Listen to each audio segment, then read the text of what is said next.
நன்றியோடு துதிப்பேன். தேவர்களுக்கு முன்பாக உம்மை கீர்த்தனப்படுவேன். உமது பரிசுத்த ஆலயத்திற்கு நேராக நான் பணிந்து இந்த கிருபை நிமித்தமும் உமது உண்மை நிமித்தமும் உமது நாமத்தை துதிப்பேன். உமது சகல பிரஸ்தாபங்களை பார்க்கிலும் உமது வார்த்தையை நீர் மகிமைப்படுத்தியிருக்கிறீர். நான் கூப்பிட்ட நாளிலே எனக்கு மறுபுத்திர வருகிறேன். என் ஆத்மாவிலே பலன் தந்து என்னை தைரியப்படுத்துகிறேன். கர்த்தரின் மகிமை பெரிதாயிருப்பதனால் அவர்கள் கர்த்தரின் மழைகளை பாடுவார்கள். கர்த்தரின் மகிமை பெரிதாயிருப்பதனால் அவர்கள் கர்த்தரின் மழைகளை பாடுவார்கள். ஜெபம் செய்வோம்.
இன்பமும் ஏற்றமாய் இருக்கிறது. இரண்டால் வேதத்திலே வாசிக்க கேட்டது போல கர்த்தரின் மகிமை பெரிதாயிருப்பதனால் அவர்கள் கர்த்தரின் வழிகளை பாடுவார்கள். மகிமை மகத்துவங்கள் ஆராய்க்க முடியாதவர்கள், அது அதிசயமானவர்கள், அற்புதமானவர்கள். அந்த மகிமை மகத்துவத்திலே நாங்கள் கடந்து வரும் பாக்கியத்தை எங்கள் ஆண்டவரும் ரட்சகருமாகிய இயேசு கிறிஸ்துவின் மூலமாக நாங்கள் பெற்றிருக்கிறோம். சாமி, நாங்கள் இவ்வளவு பாக்கியவான்கள். உடைய பிரசனத்திலே அமர்ந்திருக்கும் பாக்கியம் பெற்றிருக்கிறோம். நீர் எங்கள் மத்தியில் இருக்கிற அனுபவத்தின் பாக்கியத்தை பெற்றிருக்கிறோம். நீர் எங்களுக்குள் வாசம் பண்ணும் அனுபவத்தை பெற்றிருக்கிறோம். எவ்வளவு பெரிய பாக்கியம்! இதைவிட மேலான ஆசீர்வாதம் இந்த உலகத்திலே ஒன்றுமில்லை. சுவாமி, கர்த்தர் எங்களோடு கூட இருக்கிற ஆசீர்வாதம், எங்களுக்குள் வாசம் பண்ணுகிற ஆசீர்வாதம், அந்த ஆசீர்வாதத்தின் நிறைவை பெற்றுக்கொண்ட எண்ணங்களோடும் சிந்தைகளோடும் நன்மை நிறைந்த இருதயத்தோடும் உம்மை பாடி மகிழ்ந்திருக்க, உம்மை மகிமைப்படுத்த, உம்முடைய மகத்துவங்களை ஆராய்ந்து பார்க்க எங்களுடைய ஜெப விண்ணப்பங்களையும் உமக்கு நேராக ஏறெடுப்பதற்காக இந்த கால வழியில நாங்கள் கூடி வந்திருக்கிறோம். தெய்வ பிரசன்னம் இருக்கிறது என்ற பயத்தோடும் பக்தியோடும் நாங்கள் அமர்ந்திருந்து உம்மை ஆராதிக்க தேவனுக்கு வைத்தார். இந்த ஜனத்தை எனக்கென்று ஏற்படுத்தினேன், இவர்கள் என் துதியை சொல்லி வருவார்கள். தொடர்ந்து ஆராதனையில் மாத்திரமல்ல, அன்றாட வாழ்விலும் உம்முடைய மகத்துவங்களை, உம்முடைய துதியை சொல்லி வருகிற அனுபவத்திலே நாங்கள் கடந்து வர தேவனுக்கு உள்ளார். எங்களிலே பாவங்கள் உண்டு, குற்றங்கள் உண்டு, குறைகள் உண்டு. சாமி, அவர்கள் எல்லாவற்றையும் கிறிஸ்து இயேசுவுக்குள்ளாக எங்களை நிறைவாக்கி, எங்களை பரிசுத்தப்படுத்தி, எங்களை கழுவி சுத்திகரித்து, எங்களை நீ ஆசீர்வதிக்கும்படியாக ஒப்புக்கொள்கிறோம். இந்த ஆராதனையின் ஒவ்வொரு பகுதியையும் ஆண்டுடைய ஆளுகைக்கு அர்ப்பணிக்கிறோம். இயேசு கிறிஸ்துவின் நாமத்தில் ஜெபிக்கிறேன். நல்ல பிதாவே, ஆமென். தேவனுடைய நாமத்திற்காக 11ஆம் பாமாலை பார்ப்போம். 11ஆம் பாமாலை பார்ப்போம்.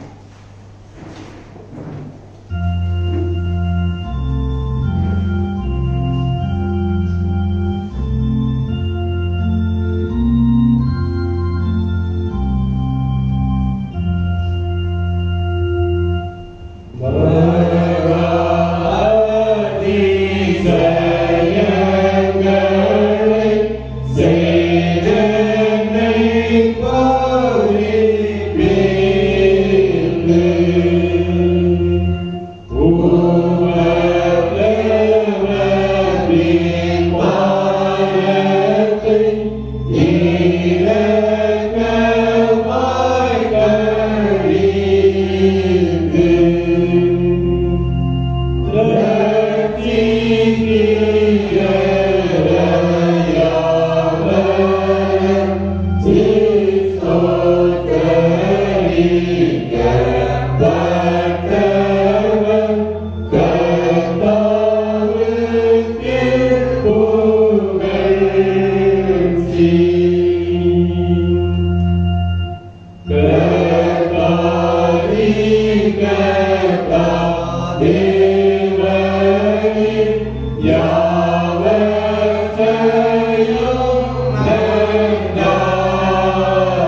145ஆம் சங்கீதத்தை நாம் மாறி மாறி வாசிப்போம். Psalm 148.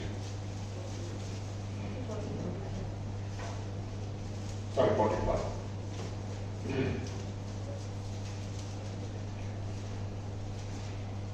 ராஜாவாகிய என் தேவனே, உம்மை உயர்த்தி உம்முடைய நாமத்தை எப்பொழுதும் என்னைக்கும் ஸ்தோத்திரிப்பேன். கர்த்தர் பெரியவரும் மிகவும் புகழப்படத்தக்கவருமாயிருக்கிறார். அவருடைய மகத்துவம் ஆராய்ந்து முடியாது.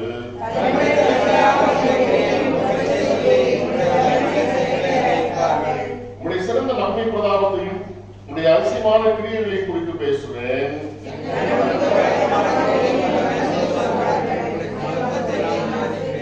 அவர்கள் உமது மிகுந்த தயவை நினைத்து வெளிப்படுத்தி உமது நீதியை கம்பீரித்து பாடுவார்கள். கர்த்தர் எல்லார் மேலும் தயவுள்ளவர். அவர் இரக்கங்கள் அவருடைய எல்லா கிரியைகளின் மேலும் உள்ளது.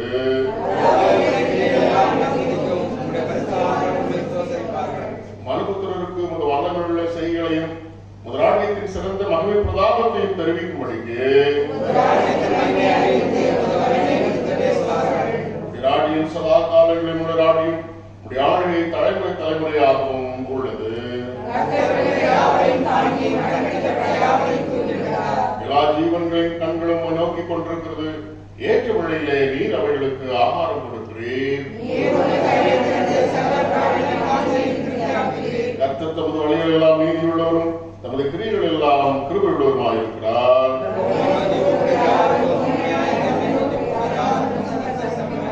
அவர் தமக்கு பயந்துள்ள விருப்பத்தின்படி செய்து அவர்கள் கூப்பிடுவதை கேட்டு அவர்களை ரட்சிக்கிறார். என் வாய் கர்த்தரின் துதியை சொல்வதாக. மாம்சதேகமுள்ள யாவும் அவருடைய பரிசுத்த நாமத்தை எப்பொழுதும் என்னைக்கும் ஸ்தோத்திரிக்க கடவுது. யாவும் அடைந்து அப்போஸ்தலர் விசுவாச பிரமாணத்தை சொல்லி அறிக்கையிட்டு நம்முடைய விசுவாசத்தை உறுதி செய்து கொள்வோம். வானத்தில் பூமியில் படைத்த சகல பிதாவாகிய விசுவாசிக்கிறேன். விசுவாசிக்கிறேன். அவர் பரிசுத்தமானவராய் கண்டுபிடிக்கப்பட்டார். பொதுவாக காலத்தில் பாடப்பட்ட பாதவத்தில் அறிந்தார். 3ஆம் நாள் மறுபடியும் இருக்கிறார். அவர்களே சகல பிதாவாகிய விசுவாசிக்கிறார். அவர்கள் மருத்துவம் ஞானத்தை உணவார். பரிசுத்தான விசுவாசிக்கிறேன். ஐக்கியமும் பாவம் மன்னிப்பும் சரீரமற்றும் நித்திய ஜீவனும் விசுவாசிக்கிறேன். ஆமென். பிதாவுக்கோ குமாரனுக்கோ பரிசுத்த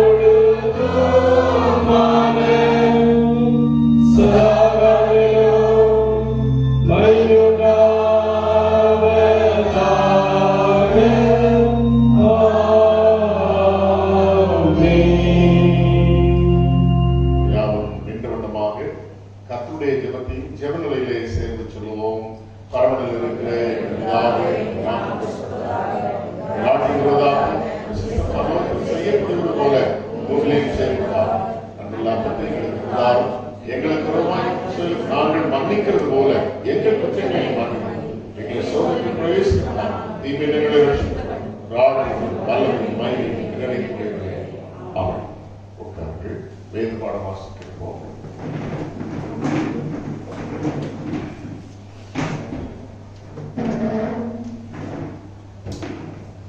வாசிக்கும்படியாக தெரிந்து கொள்ளப்பட்ட வேத பகுதி 1 கொரிந்தியர் 13 1 முதல் 13 வரை.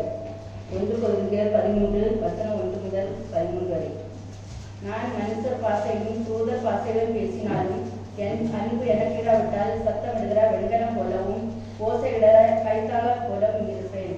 நான் தீர்க்கதரிசன வார்த்தையை உடையவனாய் இருந்து என் சகல ரகசியங்களையும் சகல அறிவையும் அறிந்தாலும் கேட்கத்தக்கதாக சகல விசுவாசமுள்ளவனாய் இருந்தாலும் அன்பு எனக்கிராவிட்டால் நான் ஒன்றுமில்லை.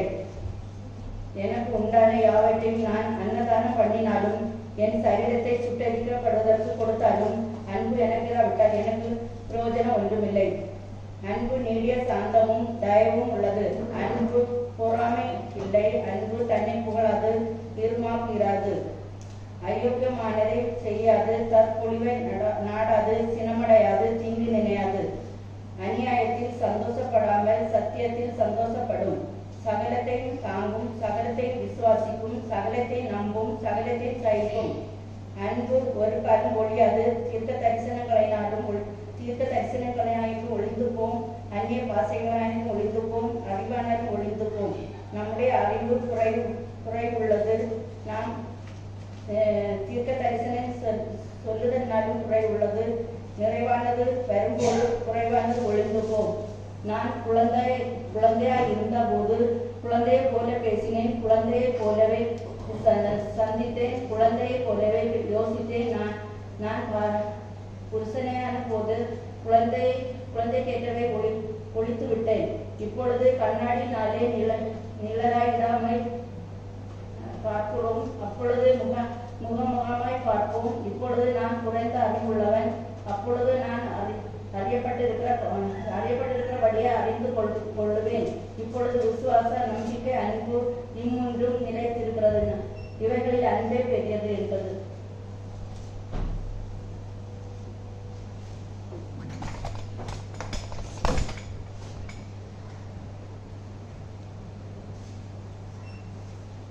The portion for the Bible reading is taken from 1 Corinthians chapter 13 verse 1 to 13.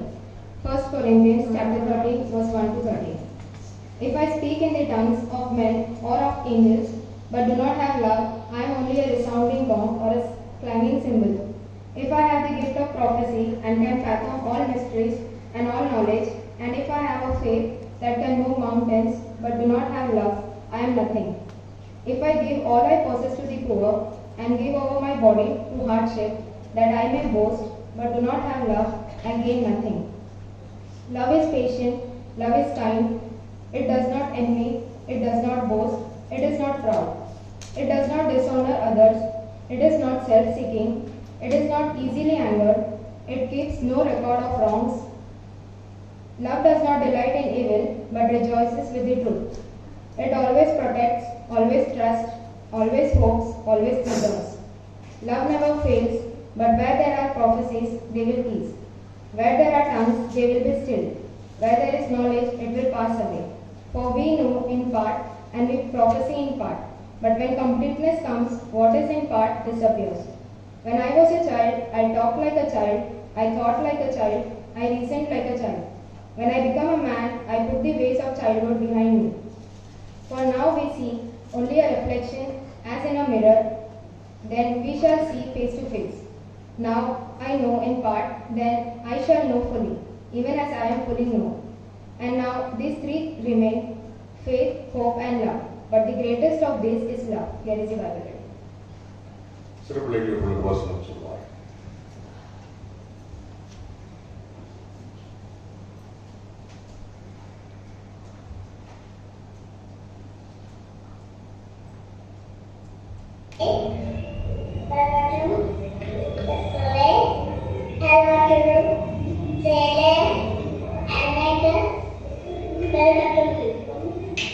ஒருவராய் பெரிய அதிசயங்கள் செய்தவரை துதியுங்கள், அவர் நல்லவர், அவர் கிருபை என்றும் உள்ளது. சங்கீதம் 136 4ஆம் வசனம். Thank you. I will take away sickness from among you. Exodus chapter 17 verse 21. Amen. Thank you.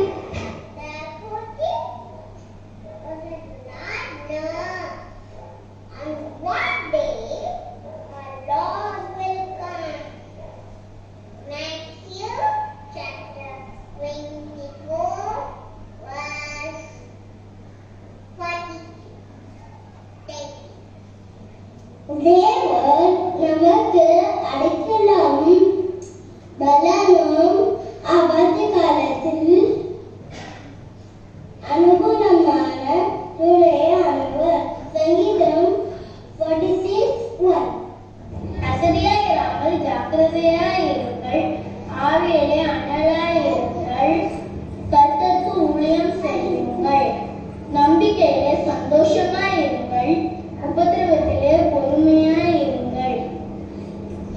ஜெபத்திலே உறுதியாய் கருத்திருங்கள். ரோமர் 12:11-12. Thank you.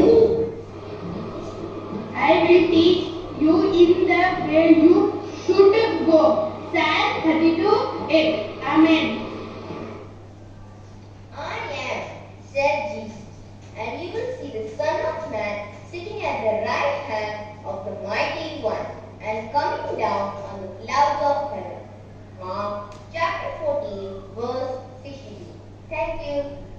Blessed is the nation whose God is the Lord, and people chase for inheritance. Psalm 33, verses 28. But one who enters to the end will be saved. Matthew 24:13.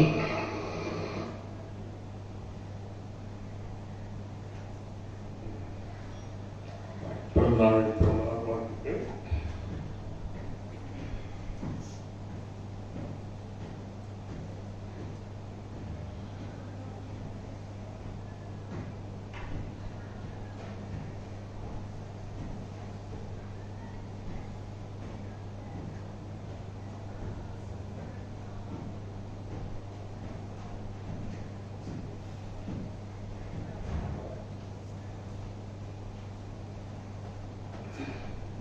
இந்த வாரத்திலே நம்முடைய பிறந்த நாட்களை காண்கிறவர்கள் 8ஆம் தேதி மிஸ்டர் ரெஜினால் அவர்கள், 9ஆம் தேதி மிஸ்ஸஸ் பியூலா ராஜ்குமார் விக்டர் அவர்களும், 11ஆம் தேதி மிஸ்டர் பி விக்டர் அவர்களும் தங்களுடைய பிறந்த நாட்களை காண்கிறார்கள். ஓகே, அதிகமாக இந்த விலங்கு காலங்கள் வருகிறதுனாலே ஆனிவர்சரிஸ் அதிகமாக இருக்காது. எனவே இந்த வாரத்தை நம்முடைய பிறந்த நாட்களை காண்கிற அருமையான பிள்ளைகளை அவர்கள் இயேசு கிறிஸ்துவின் நாமத்தினாலும் திருச்சபையின் சார்பாகவும் அன்புடன் வாழ்த்துகிறேன், ஆசீர்வதிக்கிறேன். கர்த்தர் அவர்களை சகல நன்மைகளினாலும் தீர்க்காயுசினாலும் மற்றும் அவர்கள் வேண்டிக் கொள்ளுகிற எல்லா விதமான ஆசீர்வாதங்களினாலும் பாதுகாத்துக் கொள்ள நான் வாழ்த்துகிறேன், ஆசீர்வதிக்கிறேன். யாராவது வந்திருக்காங்களா? இருக்கிற அப்படின்னு அவர்களுக்காக நாம் ஜெபம் செய்வோம்.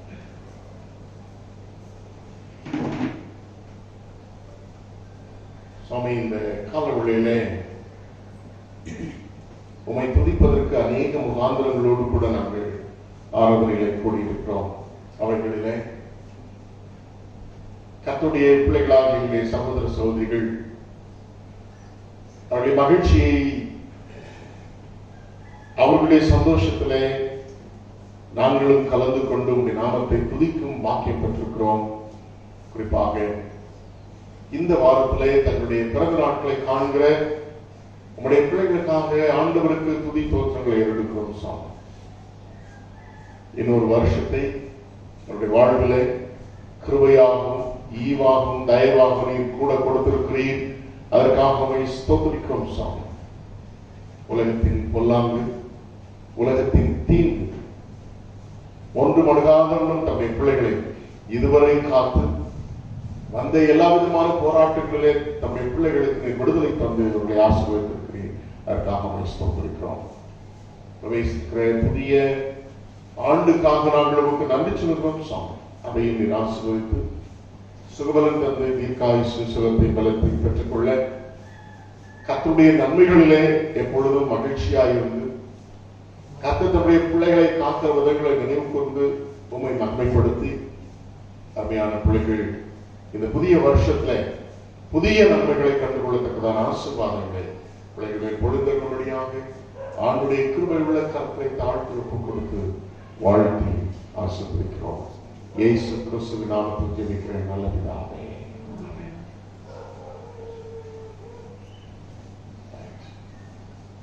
வருகிற வாரம் நமக்கு ஒரு நாள் வருமான காணிக்கை வாரம். ஆகவே உங்களுடைய ஒரு வருஷத்திற்கான வருமானத்தில் ஒரு நாள் எவ்வளவு வருமானம் என்பதை நீங்கள் தீர்மானித்து அந்த காணிக்கைகளை நீங்கள் கவரில் வைத்து வருகிற வாரத்திலே நமக்கு ஆலயத்திற்கு கொண்டு வருமாறு அன்புடன் கேட்டுக்கொள்கிறேன். ஆலய ஆராதனை முடிந்தவுடனே சகோதரர் தாமஸ் அவர்கள் அந்த கவரை உங்களுக்கு கொடுப்பார்கள். ஆகவே அதை நீங்கள் வாங்கி செல்லுமாறு அன்புடன் கேட்டுக்கொள்கிறேன். எல்லா working members not per family, it is for all the working members. நீங்கள் கவர்களை வாங்கி செல்லுமாறு அன்புடன் கேட்டுக்கொள்கிறேன். ஆலய ஆராதனைக்கு பின்பாக பெண்களுக்கான ஜெபம் இருக்குமாக பெண்கள் நீங்கள் சற்று இருந்து செல்லுமாறு, கூட்டத்தில் இருந்து செல்லுமாறு அன்புடன் கேட்டுக்கொள்கிறேன். வருகிற வாரம் அவர்களை நமக்கு சகோதரர் ராஜேஷ் தத்தி அவர்கள் ஜெம்ஸ் ஊழிய ஸ்தாபனத்தினுடைய இப்பொழுது ஆக்டிங் ஜெனரல் செக்ரட்டரியாக இருந்து வருகிறார்கள். ஆகவே அவர்கள் அவருடைய செய்தி நமக்கு கொடுப்பார்கள் என்று தெரிவித்துக் கொள்கிறேன். தற்சமயம் அவருடைய ஊழிய காரணமாக மும்பைக்கு வருகிறார்கள். அப்பொழுது அவர்களை ஊழியத்தை ஒழுங்கு பண்ணின சகோதரர் போன் பண்ணி அவர்கள் வருகிறார்கள். ஆலயத்துக்கு அழைத்து வரவா என்று கேட்டார்கள். அழைத்து வாருங்கள் என்று சொல்லியிருக்கிறேன். நமக்கு அறிமுகமான சகோதரர், நல்ல ஒரு அருமையான ஊழியக்காரர். அதற்காக நீங்கள் ஜெபித்துக் கொள்ளுமாறு அன்புடன் கேட்டுக்கொள்கிறேன். பினான்சியல் 31ஆம் தேதிக்கான வருமான காணிக்கை 31 1ஆம் தேதி பேக் ஆஃபரிங் 2830 ரூபாய். காலை அருணாதய ஆராதனை 1000 ரூபாய். மொத்த வரவு 27,630 ரூபாய். எக்ஸ்பென்சஸ் செலவுகள் 11,540 ரூபாய். பேங்க் டெபாசிட் ஆனது 16,090 ரூபாய். பில்லிங் ஃபண்ட் ஒன்றுமில்லை, மிஷனரி ஃபண்ட் 600 ரூபாய். அதோடு கூட கடந்த நாளில் அருமையான நம்முடைய ஆலயத்தின் சகோதரர் போதகர் ஆல்வீன் அவர்களுக்கு ஒரு சின்ன சர்ஜரி இருந்தது. அந்த ஸ்டோன் இருந்தது. அந்த ஸ்டோன் யூரினரி ட்ராக்ல வந்ததுனாலே அதிக வேதனையினாலே கஷ்டப்பட்டார்கள். கடந்த நாட்களில் சர்ஜரி பண்ணி அதை கிரஷ் பண்ணி எடுத்துக்கிறாங்க. இப்பொழுது மருத்துவமனையிலிருந்து வீட்டுக்கு வந்துவிட்டார். இங்கே சாந்தி நகரில் தான் இருக்கிறார். ஆண்டவர் கொடுத்த நல்ல சுகத்திற்காகவும் சர்ஜரி சக்சஸ்ஃபுல்லாக முடிந்ததற்காகவும் என் தேவனை சோதரிக்கிறேன். ஜெபித்த அருமையான பிள்ளைகள் யாருக்கும் என்னுடைய அன்பான நன்றியை நான் தெரிவித்துக் கொள்கிறேன். ஜெபம் செய்வோம்.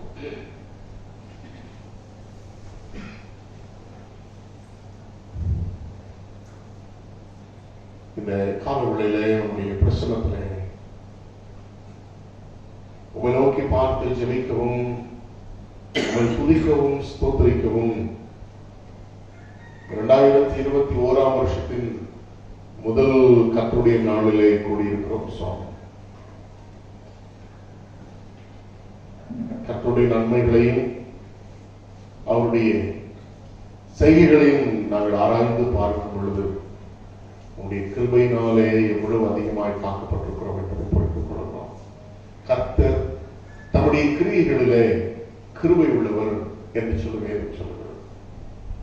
ஆகவே உங்களுடைய அதிகமான கிருபை என்னுடைய வாழ்க்கையில் எனக்கு கொடுத்திருக்கு. அதற்காக உங்கள் ஸ்தோத்திரிக்கிறோம் சுவாமி. கடந்த காலங்கள் முழுவதும் கண்ணின் மணியை போல காத்ததற்காக உங்கள் ஸ்தோத்திரிக்கிறோம். உங்களுடைய மகத்துவங்களை எல்லாம் நாங்கள் ஆராய்ந்து பார்க்கும் பொழுது அவர்கள் எண்ணில் அடங்காதவர்கள் சாமி. சொல்லி முடியாத வார்த்தைகளினால் சொல்ல முடியாத அளவுக்கு உடைய மகனையும் மகத்துவத்தையும் அணிந்து கொண்டிருக்கிறீர் என்று சொல்லுகிறது. என்னை குறைந்த அறிவினால் உண்மை அறிந்து கொள்ள முடியாதனாலும் ஆண்டவராய் இயேசு கிறிஸ்துவின் அன்பினாலே உண்மை அறிந்து கொள்ள உண்மை நெருங்கி சேரும் பாக்கியத்தை நாங்கள் பெற்றிருக்கிறோம். அதற்காக உமக்கு துதி தோத்திரங்களை எடுக்கிறோம் சாமி. இந்த காலவெளியிலே வந்து உண்மை நோக்கி பார்த்து கர்த்தருடைய பிள்ளைகளாக உடைய பிள்ளைகள் ஜெபித்துக் கொண்டிருக்கிற எல்லா விண்ணப்பங்களையும் நீ கேட்டுக்கொண்டிருக்கிறீர் சுவாமி. மனது விருப்பங்களை அருமையான பிள்ளைகள் உங்களுடைய சமூகத்தில் ஏறெடுத்துக் கொண்டிருக்கிறார்கள். அன்றைக்கு அந்நாள் இருதயத்தை ஊற்றி ஜெபித்தது போல ஜெபித்துக் கொண்டிருக்கிற அருமையான பிள்ளைகள் உண்டு. ஜெப விண்ணப்பங்களை கர்த்தர் கேட்கிறீர். நீ கேட்பதனாலே மாத்திரம் உடைய சன்னிதானத்தில் வந்திருக்கிறோம் சுவாமி. ஆகவே கேட்கிற ஜெபத்தை கேட்கிறவரால் மாத்திரம் சகலத்தையும் செய்ய முடியும் என்று சொல்லி விசுவாசிப்பேன். எங்கள் இயேசு கிறிஸ்துவானவர் பிதாவானவரை அறிமுகப்படுத்தும் பொழுது நல்ல ஈவுகளை கொடுக்க அறிந்திருக்கிற பிதா என்று சொல்லி அறிமுகப்படுத்தினார்கள். ஆகவே கேட்க அழைத்திருக்கிறீர். கேட்கும் பொழுது பெற்றுக்கொள்ள எங்களை ஆசீர்வதித்திருக்கிறீர். கேட்கிற அனைவரையும் ஆண்டவரை நீர் ஆதரிக்கிறீர் என்பதை நாங்கள் அறிந்திருக்கிறோம் சாமி. அந்த நம்பிக்கையோடு சன்னிதானத்தில் எங்களுடைய திருச்சபை ஒவ்வொரு குடும்பங்களுக்காக, விசுவாசிகளுக்காக, தனி நபருக்காக, சிறு பிள்ளைகள் முதல் பெரியவர்களுக்காக ஆண்டவரே உமக்கு துதி தோத்திரங்களை ஏறெடுக்கிறோம் சாமி. ஒவ்வொருவரையும் விசேஷித்த மனதாக கருதி இருக்கிறேன். ஆண்டவரே ஒவ்வொரு தனி நபர்களும் ஆண்டுடைய சன்னிதானத்தில் விசேஷித்தமானவர்கள். எங்களுடைய பார்வையில அநேகர் குறைவுள்ளவர்களாக இருக்கலாம், ஆனால் ஆண்டுடைய பார்வையில எப்பொழுதும் குறைவுள்ளவர்களாகவே மனிதர்களை பார்க்கிறோம். ஆனால் ஆண்டவர் எல்லாரையும் விசேஷித்தவர்களாக காண்கிறேன், விசேஷித்தவர்களாக சிருஷ்டித்திருக்கிறேன், விசேஷித்தவர்களாக கருதுகிறேன், விசேஷித்தவர்களாக அவர்களை ரட்சிக்கிறீர். அதற்காக ஸ்தோத்திரிக்கிறோம். ஒவ்வொரு குடும்பங்களையும் கடவுள் ஆசீர்வதிக்கிறார். ஒவ்வொரு குடும்பத்திலும் சந்தோஷத்தை நிறைவாய் தருகிறார், சமாதானத்தை நிறைவாய் கட்டளையிடுகிறார். ஒவ்வொரு குடும்பத்திலும் சுகபலன் தருகிறார். கை பிரயாசங்களை ஆசீர்வதிப்பீராக சுவாமி. உழைக்கிற உழைப்பிற்கு பலனை கர்த்தர் தரும்படியாக ஜெபிக்கிறோம்.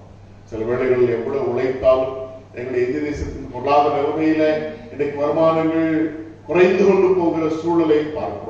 அநேக பிள்ளைகளுக்கு வேலை இல்லை, அநேக பிள்ளைகள் ஆண்டவரே தொழில் செய்து வருகிற அருமையான பிள்ளைகளுக்கு தொழில் குறைந்திருக்கிறது சுவாமி. வியாபாரம் செய்கிற பிள்ளைகளுக்கு வியாபாரம் குறைந்திருக்கிறது. இப்படிப்பட்ட சூழ்நிலைகளில் ஆண்டவர்களுடைய குடும்பங்கள் ஒவ்வொன்றையும் நீர் போஷித்து காப்பாற்றி அன்றன்றுள்ள ஆகாரத்தை கொடுத்து வருகிறபடியாக ஸ்தோத்திரிக்கிறோம். அன்றன்றுள்ள ஆதரவை நீர் கொடுத்து வருகிறபடியாக ஸ்தோத்திரிக்கிறோம். அன்றன்றுள்ள ஆசீர்வாதங்களை நீர் பொழிந்து வருகிறபடியாக ஸ்தோத்திரிக்கிறோம் சுவாமி. பஞ்சத்திலும் எங்களை காக்க வல்ல தேவன் இன்றைக்கு வாசிக்கின்ற அருமையான சங்கீதத்திலும் கூட எவ்வளவு அழகாய் நீர் அவைகளுக்கு ஆகாரம் கொடுக்கிறீர், நீர் உங்களுடைய கையை விரிக்க அவைகள் திருப்தியாகும் என்று சொல்லி வாசிக்க கேட்டோம் சுவாமி. நீர் கரத்தை விருத்து எங்கள் ஒவ்வொருவரையும் ஆண்டவரே உங்களுடைய நன்மையினால் திருப்தியாக்கி கொண்டு வருகிறபடியாக சுவாமி. தொடர்ந்து ஒவ்வொரு குடும்பங்களையும் உடைய ஆசீர்வாதத்தையும் ஆதரவுடைய அன்பையும் அதிகமாக பொழுதுகளை காக்கக்கூடிய செபிக்கிறோம். ஆவிக்குரிய ஜீவியத்திலும் ஆவிக்குரிய வாழ்வுக்கென்று தங்களை குடும்பங்களில் ஒவ்வொரு தனி நபரும் முக்கியப்படுத்தத்தக்கதாக, ஆவிக்குரிய ஜீவியத்திற்கென்று சமயம் ஒதுக்கத்தக்கதாக தேவனின் கிருபையின்படியாக நாங்கள் செபிக்கிறோம் சுவாமி. காலங்களில குறிப்பாக சிறு பிள்ளைகளுக்காக நாங்கள் அதிகமாக செபிக்கிறோம். பிள்ளைகள் இந்த அகாடமிக்கல் இயர் முழுவதும் ஆன்லைன் கிளாஸை மாத்திரம் மட்டும் இருக்கிறார்கள். பல டிஃபிகல்டிஸ் அதில் இருக்கிறது. அவைகளை மத்தியிலே கர்த்தர்களை பிள்ளைகளுக்கு இந்த வருஷத்திற்கான ஆண்டவரே பகுதிகளிலிருந்து அவர்கள் தேர்ச்சி பெறத்தக்கதாக கிருபைகளை தான். ஆன்லைன் எக்ஸாம்ஸ் அட்டன் பண்ணினாலும் சுவாமி ஆண்டவரே ரெகுலர் எக்ஸாம்ஸை போல் இல்லாதபடி காணப்படுகிறது. என்றால் ரெகுலர் ஸ்டடீஸ் இல்லாதனால, ரெகுலர் டீச்சிங்ஸ் இல்லாதனாலே பிள்ளைகள் கஷ்டப்பட்டுக் கொண்டிருக்கிறார்கள். தேவரீதாமே பிள்ளைகளை இந்த வருஷத்துல பிள்ளைகள் தேர்ச்சி பெற குறிப்பாக போர்டு எக்ஸாம் எழுதக்கூடிய அருமையான பிள்ளைகள், எஸ்எஸ்சி எழுதிய அருமையான பிள்ளைகள் உண்டு சுவாமி. அவர்களுக்காக செபிக்கிறோம். எங்களுடைய பிள்ளையும் எக்ஸாமை எழுதி கொண்டிருக்கிறார்கள். இதுவரை எழுதின எக்ஸாம்ஸ்ல ஆண்டுடைய கிருபை அதற்காக ஸ்தோத்திரிக்கிறோம். இன்னும் எழுதக்கூடிய எக்ஸாம்ஸ்ல ஆண்டுடைய கிருபை இருக்கும்படியாக செபிக்கிறோம் சுவாமி. இந்த வருஷம் எப்படி எக்ஸாம்ஸ் கண்டக்ட் பண்ணப்பட போகிறது என்பது தெரியாத ஒரு சூழல். ஆனாலும் எங்களுடைய பிள்ளைகளுக்கு தேவையான ஞான புத்தி கிருபை கர்த்தர் பணத்திலிருந்து கொடுக்கக்கூடிய செபிக்கிறோம். இந்த வருஷத்துல தேர்ச்சி பெறவும் அவருடைய ஆம்பிஷன்ஸ் நிறைவேறத்தக்கதான ஹையர் ஸ்டடீஸ்க்கு உண்டான அட்மிஷன்ஸ் கிடைப்பதற்கு இந்த தடைகள் தடையாய் காணப்படாதபடி கர்த்தர் காக்கும்படியாக செபிக்கிறோம் சுவாமி. இன்னும் final year studies, final semester இருக்கக்கூடிய பிள்ளைகள், ப்ரொஃபஷனல் ஸ்டடீஸ் இருக்கக்கூடிய பிள்ளைகள் எல்லாருக்காக செபிக்கிறோம். எல்லாரும் கர்த்தர் ஆசீர்வதி. வாலிப பிள்ளைகளுக்காக ஸ்தோத்திரிக்கிறோம். குறிப்பாக திருமண வரம் பார்த்துக் கொண்டிருக்கிற பிள்ளைகள் அநேகர் உண்டு. எங்களுடைய ஆலயத்தில் திருமண வயதை கடந்த பிள்ளைகள் உண்டு, வரம் பார்த்துக் கொண்டிருக்கிறார்கள். ஏற்ற காலத்திலே உமக்கு சித்தமான வரனை கர்த்தர் வரத்திலிருந்து கட்டளையிடும்படியாக நாங்கள் செபிக்கிறோம் சுவாமி. இன்னும் திருமணமாக ஒழுங்காயிருக்கிற பிள்ளைகளுடைய திருமண காரியங்கள் உமக்கு சித்தமானபடி ஏற்ற காலத்தில் நடக்க ஆண்டவரை உதவி செய்யும்படியாக நாங்கள் செபிக்கிறோம் சுவாமி. இன்னும் வேலை வாய்ப்புகளுக்கு என்று தேடிக்கொண்டிருக்கிற வாலிப உள்ளங்களுக்காக செபிக்கிறோம். வேலை வாய்ப்புகளை தாரும் என்று சொல்லி ஜெபிக்கிறோம் சாமி. ஆலயத்தில் வயது முதிர்ந்த பெரியவர்கள் அநேகர் உண்டு சாமி. வயோதிகத்தின் தீங்கொன்றும் அணுகாதவர்கள், வயோதிகத்தின் பலகீனங்களினாலே பிள்ளைகள் படுகிற கஷ்டங்களிலே கர்த்தர் தம்முடைய பிள்ளைகளை கரம் பற்றி வழிநடத்தும்படியாக நாங்கள் ஜெபிக்கிறோம் சாமி. எனும் பல போராட்டங்களிலே, துன்பங்களிலே, கஷ்டங்களிலே, கண்ணீர்களிலே, பாடுகளிலே இருக்கக்கூடிய பிள்ளைகளை கர்த்தர் கண்ணோக்கி பார்க்கிறார். மிஷனரியுடைய கருத்தில் நினைவு கூறுகிறோம். அருமையான தாமஸ் லக்னாவாரி அவருடைய மனைவியும் பிள்ளைகளையும் ஆண்டுடைய ஆலயத்தை ஒப்புக் கொடுக்கிறோம். செய்து வருகிற ஊழியங்களிலே கர்த்தர் பெரிய காரியங்களை செய்யும்படியாக மகிமையான காரியங்களை செய்யும்படியாய் ஆண்டுடைய கிருபையுள்ள கரத்தை தாழ்ந்து கொடுக்கிறோம். அவர்களை போல இந்த தேசம் முழுவதும் ஊழியம் செய்து கொண்டிருக்கிற எல்லா மிஷனரிமார்கள், எல்லா ஸ்தாபனத்திலிருந்து அனுப்பப்பட்டிருக்கிற மிஷனரிமார்களையும் கண்ணோக்கி பார்த்து அவர்கள் விதைக்கிற சுவிசேஷ விதைகளாகிய வார்த்தைகள் 30, 60, 100 பலன் தந்து சுவாமி ஒரு பெரிய ஆத்மாவுடைய கண்டுகொள்ள தேவனுக்கு வைக்க முடியாத நிகழ்ச்சிக்கிறோம் சுவாமி. இந்த வருஷத்தில் ஒவ்வொருவரும் ஆண்டவரே, குறிப்பாக இந்த புதிய விசுவாசிகள் ஒவ்வொருவரும் தாங்கள் கடந்து வந்திருக்கிற விசுவாசத்திற்கு பல சவால்கள் ஆண்டவரே தங்களுக்கு முன்பாக இருக்கிறபடியால் அந்த விசுவாசத்திலே சோர்ந்து போகாதபடி புதிய விசுவாசிகளுக்காக நாங்கள் ஜெபிக்கிறோம். நாளிலே எங்க தேசத்துக்காக ஜெபிக்கிறோம் சுவாமி. தேசத்து நன்மைகளை தாரும், ஆசீர்வாதங்களை தாரும். தேசம் சந்தித்திருக்கிற பலவிதமான போராட்டங்களும் பிரச்சனைகளும் உண்டு. விவசாய பகுதியில எடுக்கப்பட்டிருக்கிற சட்டம் கொண்டு வரப்பட்டிருக்கிற சட்டத்திட்டங்களினாலே விவசாயிகள் போராடி கொண்டிருக்கிறது சூழ்நிலையில ஆண்டவரே அதற்கு ஒரு முடிவை கொண்டு வருவதற்கு எந்த ஆண்டவரை இறங்கி வந்து ஜனங்களுக்காக காரியங்களை விட்டுக் கொடுக்க வேண்டும் என்ற மனப்பாங்கு இல்லாத ஒரு சூழ்நிலையை பார்க்கிறோம் சாமி. தேசத்தை காப்பீராக என்று சொல்லி உங்களுடைய திருக்கரத்தை மாற்ற ஒப்புக் கொடுக்கிறோம். ஒரு சில மாநிலங்களில் எலெக்ஷன்ஸ் இருக்கிறது சுவாமி. அந்த எலெக்ஷன்ஸ்லும் உமக்கு சித்தமானவர்களை கத்தர் நீர் ஆட்சியிலே கொண்டு வர முடியாது பணிக்கிறோம். நீர் கொடுத்த எல்லா ஆசீர்வாதங்களோடு கூட நீர் கொடுத்த நல்ல மழைக்காக ஸ்தோத்தரித்து இந்த வருஷத்தின் பயிரையும் கடவுள் ஆசீர்வதிக்க முடியாது. அவர்கள் எங்கிருக்கையின் சித்தத்தினாலே ஆண்டவரே பயிர்கள் அநேகம் அழிந்து போயினாலும் அந்த அழிவிலிருந்து ஆண்டவரே தேசம் மீட்கப்பட்டு தேசம் நல்ல விளைச்சலை கண்டுகொள்ளவும் படைக்கிறோம் சாமி. ஆலயத்தில் வந்திருக்கிற அனைவரையும் ஒப்புக் கொடுக்கிறோம்.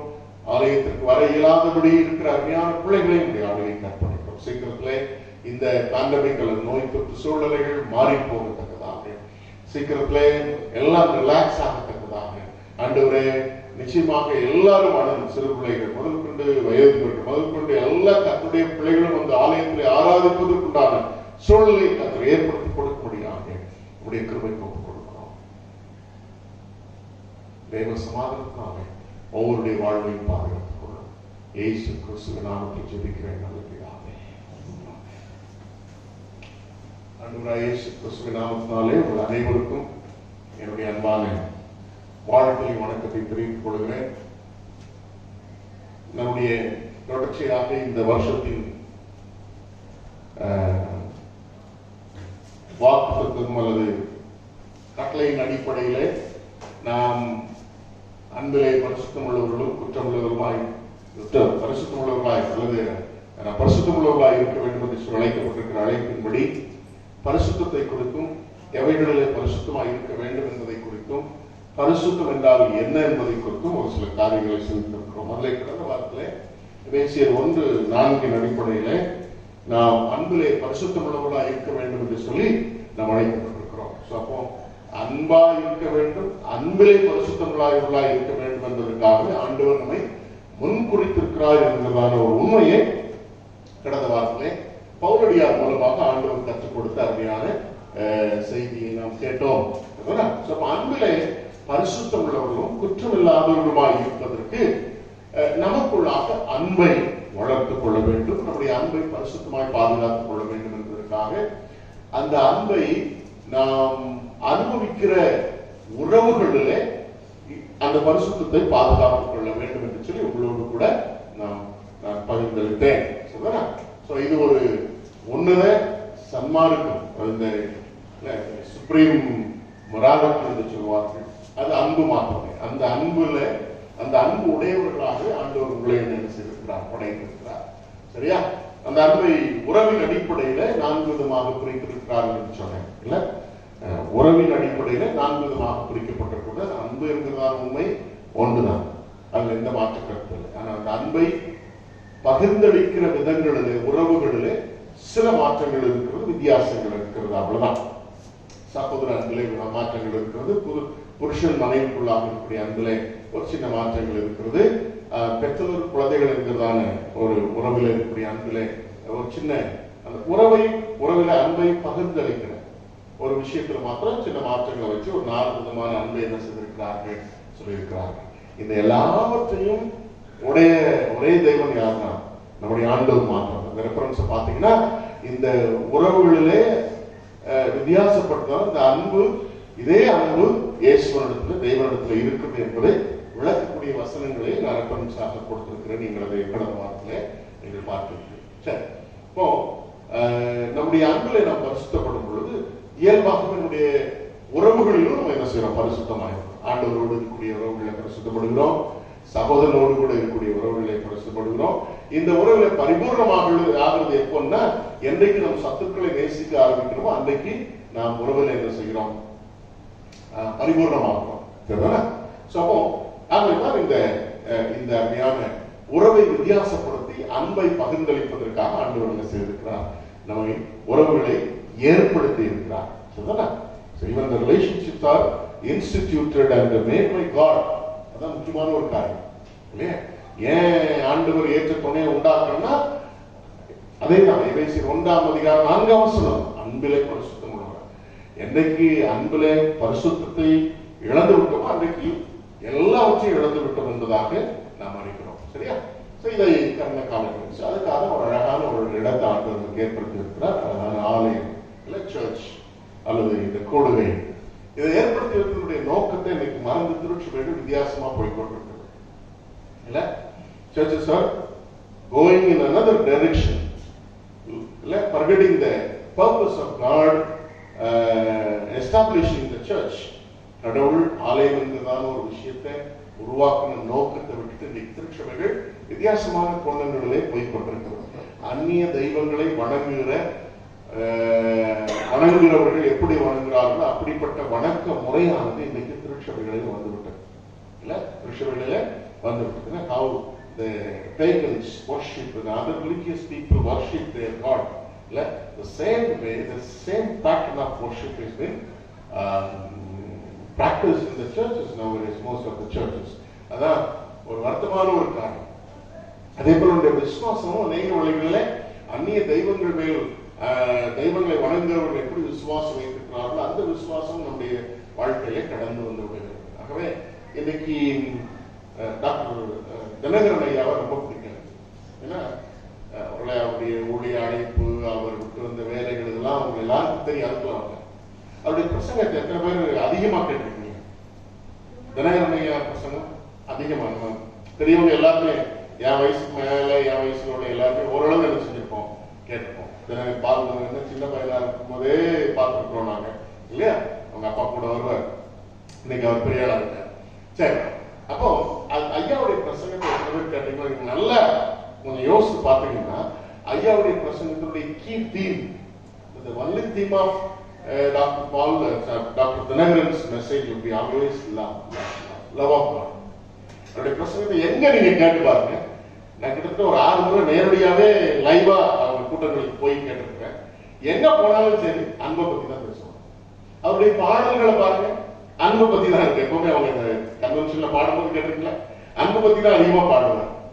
நன்றாய் கவனிங்கள். ஆகவே இன்றைக்கு அவர்கள் மூலமாக இயேசு கிறிஸ்துவை ஏற்றுக்கொண்ட அநேகர் இன்றைக்கு இருக்கிறார்கள் இங்கே பேசுகிற அவர் மூலமாக. ஏன்? only love of God was preached by Dr. Dinakaran. இல்லையா? அன்பு மாத்திரம். அதே போல பிலிகிராமையா, டாக்டர் பிலிகிராமையாவுடைய பிரசங்கம் இன்னைக்கு 20ஆம் நூற்றாண்டினுடைய ஒரு பெரிய ஊழியர்.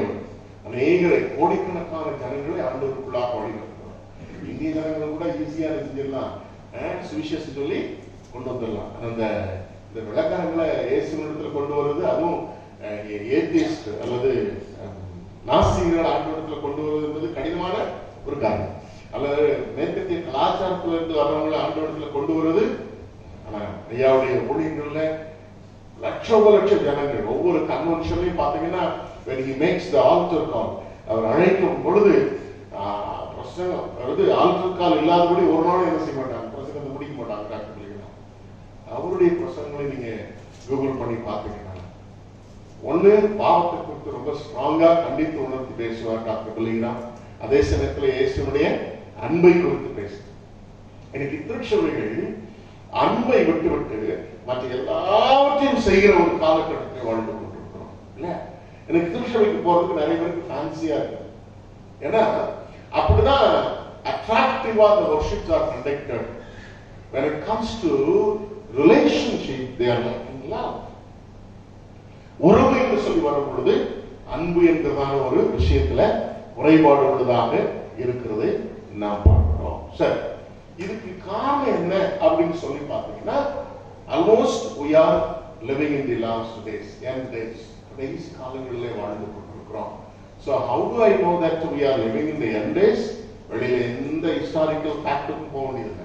எந்த வரலாற்று உண்மைகளுக்கும் வரலாற்று நிகழ்வுகளுக்கும் நீங்க என்ன முதல்ல யோசிக்க வேண்டிய அவசியம் இல்லை.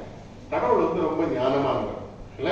அண்ட் நிறைய விஷயங்களை ஈஸியா கண்டுபிடிக்கிறதுக்கு ஆண்டவர் நமக்கு உதவி செய்திருக்கிறார். இன்னைக்கு நிறைய நேரங்களில் we are depending on the prophets and the preachers who may preach and fulfill the prophecies. நிறைய நேரங்களில் தீர்க்கதரிசிகளை நம்பி இருக்கிறோம், அல்லது தீர்க்கதரிசன விஷயங்கள் நிறைவேறுகிறத போதிக்கிற ஊழியர்களை நம்ம நம்பி இருக்கிறோம். எதுக்கு? கடைசி காலம் தான் இல்லையான்றதை கண்டுபிடிக்கிறதுக்கு. ஆனா ரொம்ப எளிய முறையில ஆண்டவர் என்ன செய்திருக்கிறார், நமக்கு எளிய முறையை ஒண்ணு வச்சிருக்கிறாரு. நீங்க எளிதா கடைசி காலங்களை கண்டுபிடிக்கலாம். வெளியில நடக்கிற நிகழ்வுகளை நீங்க பார்க்கணும் அவசியம் இல்லை. இயற்கை சீற்றங்களை நீங்க நடக்கிற விஷயங்களை நீங்க பார்க்கணும்னு அவசியம் இல்லை. உங்களுக்குள்ள நீங்க பார்த்தாலே போதும், உங்களுக்குள்ள ஏற்படுகிற மாற்றங்களை பார்த்தாலே போதும். உங்களை வச்சு நீங்க என்ன செய்யலாம், என்டேஸை கண்டுபிடிச்சிடலாம் இல்லையா அப்படின்னு சொல்லி ஆண்டவர் அழகா சொல்லி கொடுத்திருக்கிறார். அவர் சொன்ன அருமையான வசனம் மத்தேயு 24:12 அக்கிரமம் மிகுதியாவதனால் அநேகருடைய அன்பு. ஒரே ஒரு க்ளூ ஆண்டவர் அழகா கொடுத்திருக்கிறார் to find whether we are living in the end days or not. That is love. Love வந்து அப்படி சப்சைட் ஆயிடும் அப்படின்னு சொல்லி கொடுக்கிறார் இல்ல. அன்பு கொஞ்சம் கொஞ்சமா மாறி போகும். நீங்க அதாவது ஒரு குடும்ப வாழ்வில் பார்த்தீங்கன்னா கூட இதுக்கு முந்தைய ஜெனரேஷன்ல சொல்லலாம், கொஞ்சம் டாமினேட்டிங் அனுபவத்துல அல்லது கொஞ்சம் மேல் வந்து கொஞ்சம் டாமினண்டா இருந்தாலும், மேல் வந்து ஆண்கள் வந்து கொஞ்சம் டாமினண்டா இருந்தாலும் புருஷ மனைவியில வைத்திருக்கிற அந்த அன்பு வந்து மாறாம. எத்தனை பெரியவங்களை பார்த்துருக்கீங்க தெரியுமா இல்ல? எங்க மாமனார் எங்க போனாலும் மாமியார் இல்லாம எங்கேயும் போகவே மாட்டாரு. சரியா? பக்கத்துல கீழே பில்டிங்கை விட்டு கீழே இருந்தாலும் கூட வாழ்வார். நல்லா இருக்கும், ஹெல்தியா இருக்கும் போதே அப்படிதான். எங்க வேணாலும் மனைவி பக்கத்துல வேணும் இல்ல. அந்த காலத்துல உள்ளவங்க தான் வாழ்ந்து இருக்கிறாங்க. இன்னைக்கு இருக்கக்கூடிய கப்பல் பாத்தீங்கன்னா நிறைய பேர் கோர்ட்ல தான் போய் நிற்கிறாங்க இல்ல, கோர்ட்ல தான் போய் நிற்கிறாங்க. எத்தனை பேர் நம்ம பெற்றோர்கள், அனைவருடைய பெற்றோர்கள் உங்களுக்கு தெரியும், பெரியவங்களுடைய பெற்றோர்கள் அப்பா இறந்து கொஞ்ச நாள்ல அம்மாவும் போயிடுவாங்க, நல்லா தான் இருப்பாங்க. எதுக்கு? அப்பா இறந்த ஏக்கம், அம்மா இறந்த ஏக்கத்துல எத்தனை இப்ப ரீசனா கூட கேள்விப்பட்டேன். வைஃப் இறந்துட்டாங்க, பாட்டி இறந்துட்டாங்க, இறந்து கொஞ்ச நாள்ல நல்லா நடமாடிட்டு இருந்த தாத்தா காலியே பாட்டி இறந்துட்டாங்கன்ற ஒரு ஏக்கம். அப்படின்னு நிறைய விஷயங்களை இப்படி நான் உங்களுக்கு உதாரணமா சொல்லிக்கொண்டே போனேன். சின்ன சின்ன விஷயங்கள் சொல்லிட்டாங்க. சோ அந்த அன்பு நமக்குள்ளாக இருக்கு. புருஷ மனைவிக்குள்ள திருமணமான புதுசுல இருந்த அந்த அன்பு தணிஞ்சு போச்சு. இப்ப அந்த அன்பு இல்ல அப்படிங்கிறத ஒரு பெரிய ஒரு ஏமாற்றத்தை எல்லா அநேக கப்பல் வாழ்க்கையில என்ன செய்யணும் பார்க்கலாம். சோ திருச்சபையில பாத்தீங்கன்னா அந்த பழைய பாசம், அந்த பழைய அன்பு இன்னைக்கு இல்ல விசுவாசிகளுக்கு மத்தியில். நான் நம்ம சர்ச்சை பத்தி பேசுறேன்னு உடனே கனெக்ட் பண்ணிடுறாங்க. நான் பொதுவா கிறிஸ்தவத்தை குறித்து பேசுறேன். whenever I talk about the church, it is not St. Peter's Tamil church Kailasam. அப்படி சென்ட் பீட்டர்ஸ் தமிழ் சர்ச் கைலாசனால எதுவும் பிரச்சனை இல்லைன்னா அதை சொல்லியே நான் பிரசங்கம் பண்ணிடுறேன். கவலைப்படாதீங்க. Overall church at large. அப்ப எல்லா இடங்களிலும் பாத்தீங்கன்னா எப்படிப்பட்ட காரியங்கள் நடந்து கொண்டு. அப்ப என் தேச கண்டுபிடிக்கிறதுக்கு வேற எங்கேயும் போக வேண்டியது, எங்க என்ன செய்யலாம், நமக்குள்ள கண்டுபிடிக்கலாம். சரி, எதுக்கு காரணம் என்ன?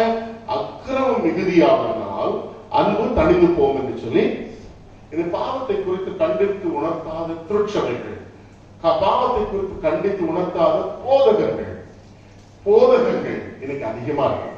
எல்லாம் ப்ராஸ்பரிட்டி தியாலஜி தான், ஆசீர்வாத பிரசங்கம் தான் இல்லையா? ஆசீர்வாத பிரசங்கம் அல்லது சுக பிரசங்கம். வந்தன சுகமாயிடும், வந்தன ஆசீர்வாதம், இந்த ரெண்டு அடிப்படையா வச்சுதான் நல்ல காசு வாங்குறாங்க இல்ல? சரியா? அதனால அது அல்ல. கடைசி காலங்களில கடைசி கால எச்சரிப்பை குறித்து திருச்சபைகள் போதிக்க வேண்டும், ஊழியர்கள் போதிக்க வேண்டும், மூப்பர்கள் போதிக்க வேண்டும், பிள்ளைகளுக்கு கடைசி காலங்களை குறித்து பெரியவர்கள் கற்றுக் கொடுக்க வேண்டும், கடைசி காலங்களுடைய பாவங்களை சுட்டி காண்பிக்கணும். கடைசி காலங்களில் உள்ள பாவங்கள், மனுஷருக்குள்ள வரக்கூடிய தீமைகளை இன்னைக்கு பிள்ளைகளுக்கு சுட்டி காண்பிக்கணும். சரியா? இதெல்லாம் பாவம். இது பாவம்னா no excuses, sin is sin. ஏன்னா மனுஷனுடைய பழக்கம் என்னன்னா, தான் செய்த பாவத்துக்கு எக்ஸ்கியூஸ் சொல்றதுதான் பழக்கம், சாக்கு போக்கு சொல்றதுதான் பழக்கம். தன்னுடைய தான் செய்த பாவத்தை நியாயப்படுத்தியே பழகிட்டான் மனுஷன்.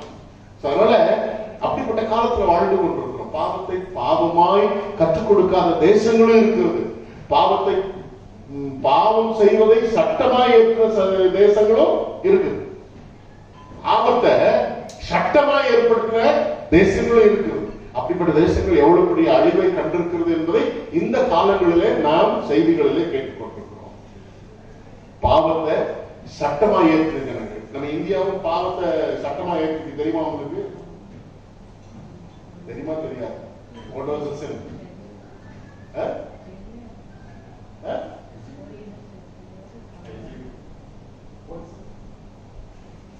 समझा नहीं?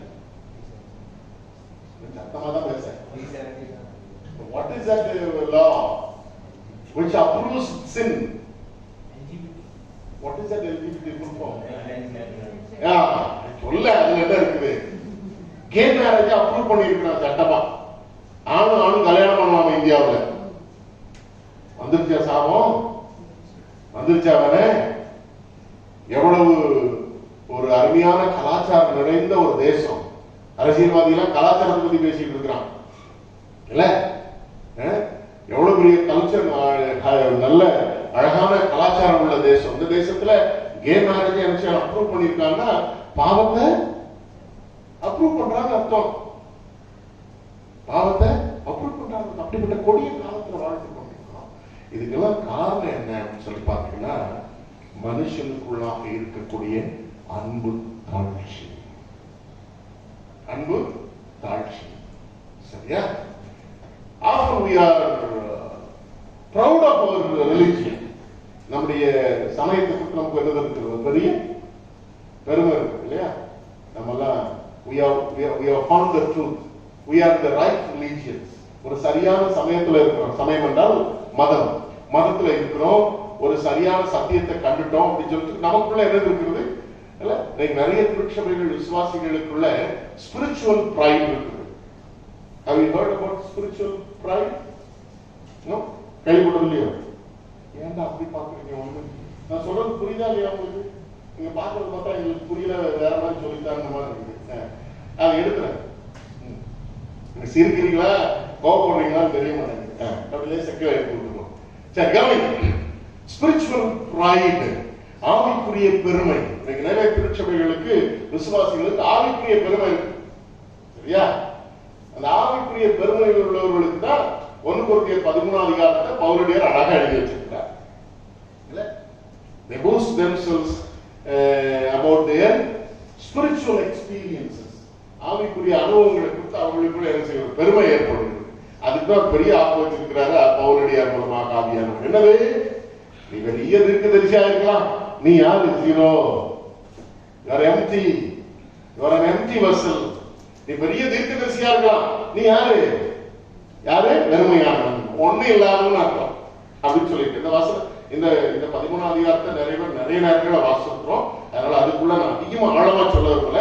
இன்னைக்கு ஒரே ஒரு விஷயத்துல மாத்திரம் உங்களுக்கு ஹெல்ப் பண்ண விரும்புறேன், உதவி செய்ய விரும்புறேன். சரியா? அது என்னன்றத அர்த்தமா சொல்றேன். சரி, நான் ஒரு பெரிய தீர்க்கதரிசியா, பெரிய பிரசங்கியா, பெரிய போதகன் அப்படின்னா நீ ஒண்ணுமே இல்லை, எது இல்லைன்றது நமக்கு தெரியும். சரியா? நிறைய ஊழியர்கள் எழுதியிருக்கிறாங்க, ரகசியங்களை அறியக்கூடிய ஊழியர்கள். வெளிப்படுத்தப்படாத ரகசியங்களையும் போய் இவங்களே போய் கண்டுபிடிச்சு வந்துடுற ஊழியர்கள் நீங்க என்ன செய்யறாங்க இருக்கிறாங்க. அப்படிப்பட்ட மரங்களை உடையவர்களா இருந்தாலும் சரி, பெரிய அறிவாளிகள், இன்டெலக்சுவல்ஸ், ஸ்பிரிச்சுவல் இன்டெலக்ட் என்று சொல்லலாம். ஆவிக்குரிய அறிவு இல்ல, நிறைய பேருக்கு ஆவிக்குரிய அறிவை கொடுத்ததே ஒரு பெருமை இருக்கு. ஸ்பிரிச்சுவல் இன்டெலக்ட் என்று சொல்வார்கள், ஆவிக்குரிய பெருமை என்று சொல்லுது.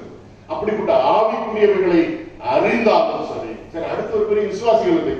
மலையை பெயர்ந்து போகத்தக்கதான விசுவாசம் இருந்தாலும். நிறைய திருச்சபையில கிறிஸ்தவங்கள நீங்க கிறிஸ்தவங்களான்னு கேட்டா இல்ல விசுவாசிப்பாங்க. நிறைய திருச்சபைகள்ல நீங்க கிறிஸ்தவங்களான்னு கேட்டா no no we are born again அப்படிம்பாங்க.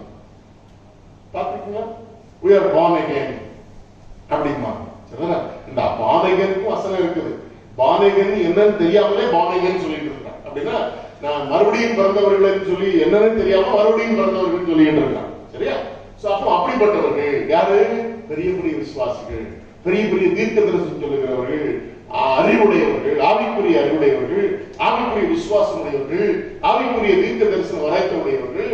சரியா? இது போக சோசியல் ஒர்க்கர்ஸ் இல்ல, கிரியா கர்மா இல்ல, நாங்கெல்லாம் நிறைய சோசியல் ஒர்க் பண்றோம், சமூக சேவை செய்யறோம், மக்களுக்கு உதவி செய்யறோம். அழகா சொல்லி இருக்குது, எனக்கு உண்டான யாவற்றையும் நான் அன்னதானம் பண்ணினாலும் எல்லாத்தையும் வித்து ஏழைகளுக்கு கொடுத்தாலும் அப்படின்னு சொல்றாரு. அப்படி இருந்தாலும் நீ யாருன்னா ஒரு வெத்து வெட்டுறோம் அப்படிங்கிற பெருமையானவன் ஆவியானவர் பவுலுடைய மூலமா. சோ அப்படிப்பட்ட ஒரு பெரிய ஊழியக்காரனா இருந்தாலும் சரி, அப்படிப்பட்ட ஒரு பெரிய விசுவாசியா இருந்தாலும் சரி, நீ ஜீரோ அப்படிங்கிறார். அடுத்தது இதுக்கு மேல போய் எக்ஸ்ட்ரீம் லெவலுக்கு போய் சமயத்திற்காக, அன்புக்காக அல்ல, மதத்திற்காக நீ சரீரத்தையே சுட்டரிக்க கொடுத்தாலும் நீ ஒன்றுமே இல்லைன்னு ஒரு பெரிய ஸ்ட்ராங்கா ஒரு மெசேஜ் வச்சிருக்காங்க. கொஞ்சம் யோசிச்சு பாருங்க. ஆல்மோஸ்ட் நாம ஸ்பிரிச்சுவாலிட்டியாய் கருதுகிற எல்லா ஏரியாவையும் என்ன செய்திருக்கிறார் பவுலுடைய கவர்மெண்ட். நாம் ஆவிக்குரியவர்களாய் கருதுகிற அனைத்தையும் கவர் பண்ணியிருக்கிறார். ப்ராஃபட்டிக்கல் கிஃப்ட் அல்லது மற்ற ஸ்பிரிச்சுவல் கிஃப்ட் அல்லது spiritual knowledge and spiritual faith and spiritual giving and spiritual என்ன சொல்றது சாக்ரிஃபைஸ் அண்ட் எவ்ரிதிங் அழகா சொல்லிட்டார். எல்லாத்தையும் சொல்லிட்டார். நாம் ஆவிக்குரியவர்களாய் பெருமிதம் கொள்கிற அனைத்தையும் சொல்லிட்டு இதெல்லாம் நீங்க செய்யறீங்க, நீங்க பெரிய விசுவாசி தான், நிறைய ரகசியங்களை வெளிப்படுத்துறீங்க, நீங்க தீர்க்கதரிசி தான், ஆண்டவருக்காக உயிரை விடுனா இப்பவே உயிரை விட்டுருவீங்க இல்லையா? எல்லாம் இருக்குது. ஆனா உன் அன்பு இருக்குதாங்க, அதுல அழகா சொல்றாரு, நீங்க யாரு? வெறுமையானவர்கள், ஒன்றுமில்லாதவர்கள். ஒண்ணே ஒன்று, நாம் பார்க்கிற எல்லாமே அனித்தியமானது. நாம் ஆவிக்குரியவர்களாய் கருதுகிற அனைத்துமே அனித்தியமானது. ஆனால் ஒன்னே ஒண்ணு நித்தியம். எது மாத்திரம்தான் நித்தியம்? அன்பு மாத்திரம்தான் நித்தியமானது. கடைசியில் அது முடிக்கும்போது சொல்றாரு, இப்பொழுது விசுவாசம். என்ன விசுவாசம்? மலையை பேர்ந்து போகத்தக்கதான விசுவாசமா இருந்தாலும் சரி, தேவன் பேர் வைத்திருக்கிற அப்படிப்பட்ட விசுவாசமா இருந்தாலும் சரி. அப்புறம் நம்பிக்கை. நம்பிக்கை, நமக்கு எதிர்கால நம்பிக்கை ஒன்று இருக்கிறது, அந்த நம்பிக்கையா இருந்தாலும் சரி. இதெல்லாம் அதாவது பல்லவராட்சியத்திற்கு போனதுக்கு அப்புறம் no need of having some hope for the future. அதோட முடிஞ்சது. நம்ம என்னைக்கு பரலோகத்துல கால் எடுத்து வைக்கிறோமோ நம்முடைய நம்பிக்கைங்கிறதான ஒரு விஷயம் அதோட முடிஞ்சது. அதுக்கப்புறம் நம்ம நம்புவதற்கு ஒண்ணுமே இல்லை. See, there is no hope after we enter into the eternity. நித்தியத்துக்குள்ளாக பிரவேசித்த பின்பாக அதுக்கப்புறம் என்னது இல்லை, ஒண்ணுமே இல்ல நாம் நம்புவதற்கு. ஏன்னா நம்ம நித்தியத்துக்குள்ள வந்தாச்சு. that was the end இல்லையா? உலக வாழ்க்கையினுடைய முடிவுக்குள்ள வந்து நித்திய ஜீவுக்குள்ள போயாச்சு, அவ்வளவுதான். அந்த நித்திய ஜீவ ராஜ்யத்திற்குள்ள போனதுக்கு அப்புறம் தான் தெரியும், விசுவாசம் எல்லாம் தேவையில்ல, நம்பிக்கை எல்லாம் தேவையில்ல. இந்த விசுவாசம் நம்பிக்கை எல்லாமே அந்த பாயிண்ட் வர போறதுக்கு பயன்படக்கூடியவர்களாக பின்னால் அவர் சொல்லும் பொழுது இவன் எல்லாம் ஒழிந்து போயிடும் அப்படின்னா, நம்பிக்கை ஒழிஞ்சிரும், விசுவாசம் ஒழிஞ்சிரும், அந்நிய பாஷைகள் ஒழிஞ்சிரும், உலகத்துல எல்லாமே ஒழிஞ்சிரும். எது மட்டும் ஒழியாது? அன்பு. ஒரு ஹையர் லெவல்ல கொடுத்திருக்கிறாரு, உயர்ந்த ஸ்தானத்துக்கு. அன்பே பெரியது அப்படின்னு சொல்றாரு. ஏன்னா love is eternal. It was in the past, it is and it will be. ஆண்டவரோடு கூட அன்பு இருந்தது. அந்த அன்பை நம்ம மேல என்ன செய்திருக்கிறார்? காண்பித்திருக்கிறார், காண்பித்துக் கொண்டிருக்கிறார். இந்த வருங்காலங்கள் அதை அந்த அழகை எப்ப தெரியுமா ரசிப்போம்? தெசலோனிக்கே புத்தகத்துல சொன்னது போல நாம் கர்த்தரோடு இருப்போம் அப்படின்னு சொல்லி வசனம் இருக்கு பாத்தீங்களா? 4 அதிகாரத்துல நான் கர்த்தரோடு இருக்கும் பொழுதுதான் you will really enjoy the love of God, really taste the love of God. அதுவரை இங்க இருக்கிறதா நமக்கு கல்வாரியில சிலுவையிலே பட்ட பாடுகள் மூலமாக அறிந்திருக்கிற அன்பு மாத்திரம். It is beyond that. அதுக்கு மேல அவர் எந்த அளவுக்கு அன்பு செலுத்தியிருக்கிறார் என்கிற ரகசியத்தை இன்னும் வெளிப்படுத்தணும். இன்னொரு 5 மினிட்ஸ்ல நான் உங்களுக்கு ஹெல்ப் பண்ண விரும்புறது என்னன்னு சொல்லி பார்த்தீங்க. இதை மாத்திரம் உங்க கையில வசனம் இருக்குது, அது நீங்க வசனத்தை தான் எழுதிங்க, வேற ஒன்றும் புதுசாக அவங்க எழுதல. ஏன்னா உங்க கையில வசனத்துல 4ஆம் வசனத்துல இருந்து 8ஆம் வசனத்துல வரை இருக்குது. நான் எழுதியிருக்கிற அத்தனை எத்தனை விஷயம் இருக்குன்னா 15 விஷயம் இருக்கு. இந்த 15 விஷயத்துல எந்த விஷயத்துல எந்த விஷயத்துல எனக்கு குறைவு இருக்கிறது? கொஞ்சம் வாசிங்களேன். பைபிளை பார்த்து வாசிக்கலாம், ஸ்கிரீனை பார்த்து வாசிக்கலாம். சரியா? பைபிள்ல இருக்குது, ஸ்கிரீன்ல பைபிள் உள்ளதான் போட்டு. சரி, நீடிய சாந்தம் எதை குறித்து சொல்லப்பட்டிருக்கிறது?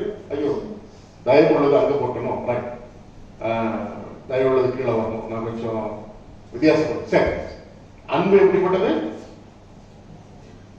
நம்ம வேற யாரையும் பார்க்காதீங்க. இதுல இருக்கிற சில பிரச்சனை பண்ணவங்க ஞாபகத்துக்கு வரும். இந்த வாசத்துக்கு யாரெல்லாம் அமைதியா இல்லாம இருக்காங்க அவங்க எல்லாம் நம்ம கண்டிப்பா அப்படிதான் நம்ம அனுபவம் தானே, எல்லாம் மனுஷன் தானே. சரிதான்? யார் ரொம்ப பொறாமப்படுறாங்க, நம்ம மேல பொறாமப்பட்டவங்க எல்லாம் ஞாபகம் வரும். அதுதான் வரலையா? அதான் மனுஷன். சரியா?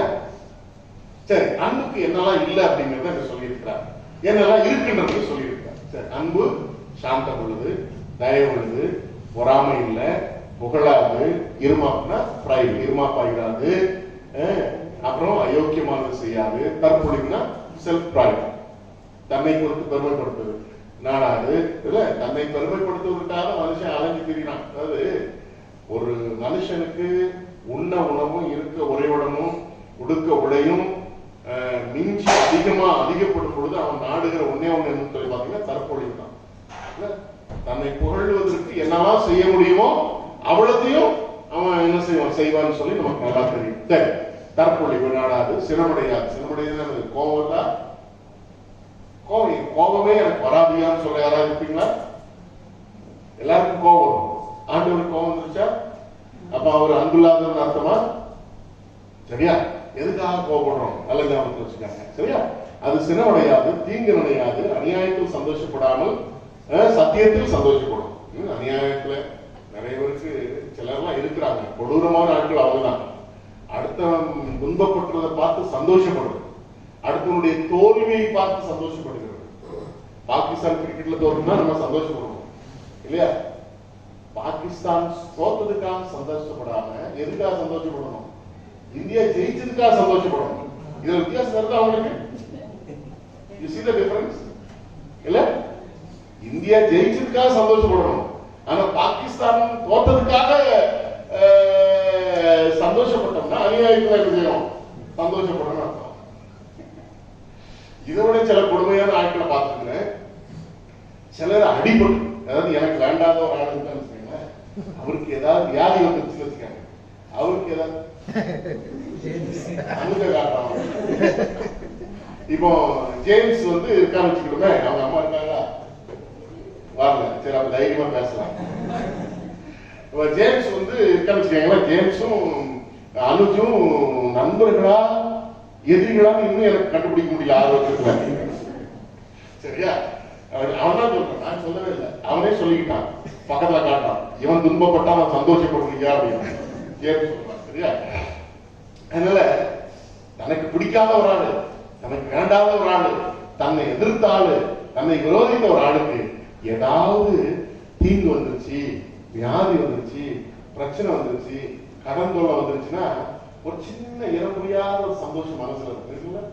என்ன ஜேம்ஸ் இருக்குல்ல? இன முடியாத ஒரு சந்தோஷம். அந்த ஆளு பாடுபட்டாருன்னா அதைத்தான் சொல்றாரு, அநியாயத்தில் சந்தோஷப்படுகிறது. சரி, அநியாயத்தில் சந்தோஷப்படாமல் எது சத்தியத்துல சந்தோஷம். அவங்க நல்லா இருக்கணும், என் எதிராளியே என்ன செய்யணும்? நல்லா இருக்கணும்னு சந்தோஷப்படுறதா இந்த சந்தோஷம். சரியா?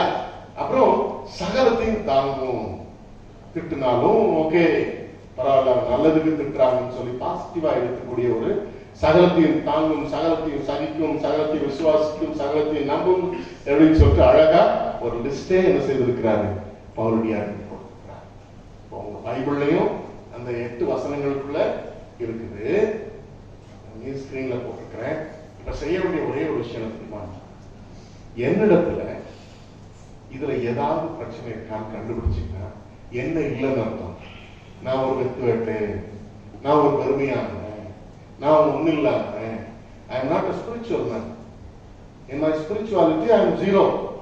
I am nothing. I am no one. சரியா? எல்லாம் இருக்கியா? என்ன போல ஒரு ஆவிக்குரிய ஒரு மனுஷன் ஒருத்தனும் இல்ல. ஆனா அன்பு என்கிறதான ஒரு விஷயம் என்கிட்ட இருக்கா இல்லையான்றதை கண்டுபிடிக்கிறதுக்கு பவுலடியார் உதவி செய்திருக்கிறார். Paul has helped us to find whether the fact called love is within us or not. நமக்குள்ள அந்த அன்பு இருக்கா இல்லையான்றதை கண்டுபிடிக்கிறதுக்கு பவுலடியார் உதவி செய்திருக்கிறார். அதை தான் ஸ்கிரீன்ல காமிச்சிருக்கிறார். சரியா? சோ அந்த அன்பு உங்கள்கிட்ட என்னிடத்துல இருக்கா இல்லையா? சரியா? அந்த அன்புங்கிற ஒரு விஷயம் இல்லைன்னா நான் எவ்வளவு பெரிய ஆவிக்குரியவனா இருந்தாலும் சரி நான் ஒன்றுமில்லாதவன். கண்ணமுள்ளவா? யார்கிட்டையும் சொல்ல வேண்டாம், யாரையும் நினைக்க வேண்டாம். பவுலடியார் இங்க சொல்லி இருக்கிறார், அன்பு விஷயத்துல சொல்லி இருக்கிறார். இதன் மூலமாக நான் சாந்தம் உள்ளவனா இல்ல அப்படின்னா காரியங்களை குறித்து என்கிட்ட அன்பு இல்லைன்னு அர்த்தம். பொறாமை இருந்துச்சுன்னா என்கிட்ட அன்பு இல்லைன்னு அர்த்தம். என்னையே நான் புகழ்வதற்கு முயற்சித்தனா என்ன செய்யாது. அன்புங்கிற ஒரு விஷயத்துல எந்த விஷயத்தை குறித்தான ஒரு புகழ்ச்சி எனக்கு இருந்துச்சுன்னா நான் அன்பு இல்லைன்னு அர்த்தம். ரொம்ப இருமாப்பா திமரோடு கூட இருந்தனா எந்த விஷயங்களும் யாரிடத்திலும் என்கிட்ட அன்பு இல்லைன்னு அர்த்தம். என்னுடைய அயோக்கியமான காரியங்களை செய்வதற்கு முற்பட்ட அயோக்கியமானது என்ன அர்த்தம்? மற்றவங்களுக்கு விரோதமாக மற்றவர்கள் விரும்பாத ஒரு விஷயத்தை அவங்கள்ட்ட நீங்க செய்வீங்கன்னா உங்களிடத்துல அன்பு இல்லைன்னு அர்த்தம். உங்களை புகழ்வதற்கு மனுஷர்களை ஊக்கப்படுத்துவீர்கள் என்றால் அன்பு இல்லைன்னு அர்த்தம். அநியாயமா கோபப்பட்டீங்கன்னா அன்பு இல்லைன்னு அர்த்தம். தீங்கு மற்றவர்களுக்கு தீங்கு நினைச்சாலே போதும், செய்யணும்னு அவசியம் இல்லை. நிறைய நேரம் அவங்க டைரக்டா செய்ய மாட்டாங்க, யார வச்சாவது செய்வாங்க. யார வச்சாவது அவங்க காலி முடியும் இல்லையா? தீங்கு நினைத்த அநியாயத்தில் சந்தோஷப்படாமல் சத்தியத்தில் சந்தோஷம். அநியாயத்தை குறித்து நடக்கிற அயோக்கியத்தனங்களை குறித்து இன்ஜஸ்டிஸ் குறித்து நமக்கு அல்லது இன்னொருத்தர் வேதனைப்படுவதை குறித்து நமக்கு சந்தோஷம் இருக்குன்னா நம்மிடத்துல அன்பு இல்லைன்னு அர்த்தம். சரியா? If I am not bear anything, எதையும் தாங்க முடியல, இதெல்லாம் சகிச்சுக்க முடியாது, சகிப்பு தன்மை ஒண்ணும் இல்லைன்னு வச்சுக்கோங்களேன், நம்மகிட்ட அன்பு இல்லை அப்படின்னு அர்த்தம். சரியா? அன்பு இல்லாமல் இருப்பதற்கு நம்மிடத்துல காணப்படுகிற சில விஷயங்களை பவுலடியா இருக்கிறார். இதை வச்சு நம்ம என்ன செய்யலாம்? அன்பு இருக்கா இல்லையான்றத கண்டுபிடிச்சிடலாம். அந்த அன்பு இல்லைன்னா நான் ஒன்னே இல்லை, அது இல்லைன்னா அதை பரிசுத்தம் எப்படி படுத்த முடியும்? அன்புல எப்படி பரிசுத்தப்பட முடியும்? அன்புல பரிசுத்தப்படலன்னா நான் எப்படி ஆண்டவர் நமக்கு வைத்திருக்கிற மகிமையான ஆசீர்வாதங்களை நாம் பெற்றுக்கொள்ள முடியும்? ஒன்னே ஒண்ணு கண்டுபிடிச்சிட்டு போயிடும். எந்த விஷயத்தினால எனக்கு அன்பு தாழ்ச்சி ஏற்பட்டிருக்கிறது சுவாமி? இவ்வளவு அழகா லிஸ்ட் அவுட் பண்ணி வச்சிருக்கிறார் பவுலடியார் முதலாளர். நான் ஒன்றுமில்லாத ஒரு ஆவிக்குரியவனாய் இல்லாதபடி அன்பு என்கிறதான எல்லாவற்றிற்கும் மேலான பூரண சர்க்குணத்தின் கட்டி என்று சொல்லப்பட்டிருக்கிறது. If there is no love, I am not a complete being. அன்பு என்கிறதான ஒரு தன்மை இல்லைன்னா நான் ஒரு முழுமையான மனிதன் அல்ல, மனிதனாவே இருப்பதற்கு லாயக்கல்னு அர்த்தம். அதான் வேதம் சொல்றது, நான் சொல்றேன்.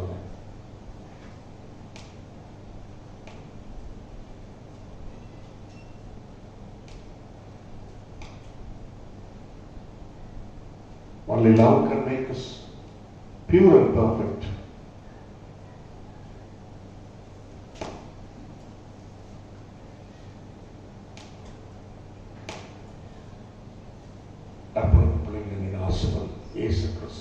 நாமத்தில் பிதாவே. யாவரும் எழுதுகின்ற தேவனுடைய நாமத்திற்காக 172ஆம் கீர்த்தனை பாடும். 172ஆம் கீர்த்தனை பாடும்.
வறுமையானவர்களாக அல்ல, முழுமையானவர்களாக இருக்க அழைத்திருக்கிறேன். ஆகவே அன்பிலே பரிசுத்தம் உள்ளவர்களும் அன்பிலே பரிபூர்ணம் உள்ளவர்களுமாய் அன்பின் மூலமாக எங்களுடைய ஆவிக்குரிய ஜீவியத்திலே பரிபூர்ணம் அடையவும் எங்களை அழைத்திருக்கிறேன். கர்த்தருடைய பரிசுத்தவான்களோடு கூட அதற்கென்று கிறிஸ்துவின் அன்பின் ஆழம், அகலம், நீளம், உயரம் இன்னதென்று அறியத்தக்கதாகவே இந்த திருச்சபையும் அதனுடைய ஆசீர்வாதங்களையும் அதனுடைய ஆராதனையும் அதனுடைய அந்யோன்யத்தையும் எங்களுக்காக ஏற்படுத்தி வைத்திருக்கின்றது உணர்ந்து அன்பிலே பரிசுத்தம் உள்ளவர்களாய், அன்பை உடையவர்களாய், தேவன் பேரில் தமிழ் அன்பு கூறுவர்களுக்கு அவர் ஏற்படுத்தி வைத்திருக்கிற ஆசீர்வாதங்களை கண்கள் காணவும் இல்லை, காதுகள் கேட்கவும் இல்லை, அறிவினால் போதிக்கப்படவில்லை சுவாமி. ஆகவே அன்பு என்கிறது ஒரு நித்திய உண்மையின் அனுபவத்தோடு கூட நாங்கள் வாழ அழைக்கப்பட்டிருக்கிறோம். அன்பிலே பரிசுத்தமானவர்களாய், அன்பிலே பரிபூர்ணமானவர்களாய், தங்களை காத்துக்கொள்ள அர்ப்பணித்திருக்கிற பிள்ளைகளை நீர் ஆசீர்வதி. பிள்ளைகள் கொடுத்திருக்கிற காணிக்கைகளை கர்த்தர் அங்கீகரித்து ஆசீர்வதிப்பீராக. மேலான நன்மைகள் ஒவ்வொருவரும் சந்தோஷமாய் வாழ உங்களுடைய கரத்துல பெற்றுக் கொண்டதை உங்களுடைய கரத்துல தாழ்த்தி எங்களையும் சேர்த்து ஒப்புக் கொடுக்கிறோம். கர்த்தர் ஆசீர்வதித்து கொடுத்திருக்கிற காணிக்கைகளையும் அதன் ஆசீர்வாதங்களையும் நீர் பெருக பண்ணும்படியாக உம்முடைய கர்த்தரை எங்களை தாழ்த்துகிறோம். தேவ சமாதானத்தோடு எங்கள் ஒவ்வொருவரையும் நீர் பாதுகாத்துக் கொள்ளும். இயேசு கிறிஸ்துவின் நாமத்தில் ஜெபிக்கிறேன் நல்ல பிதாவே.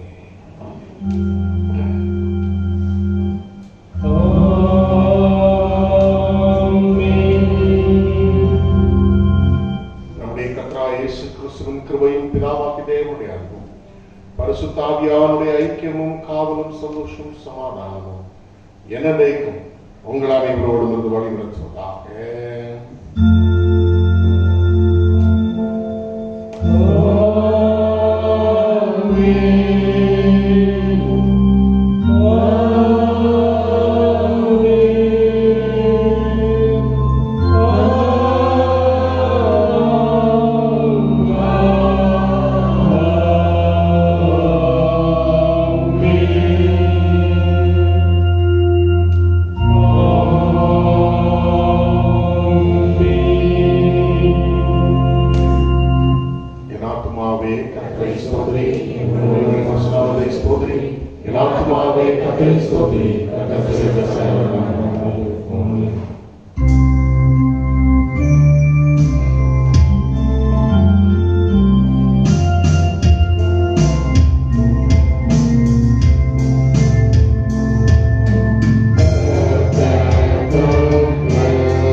சமாதானத்தோட சென்று வாருங்கள்.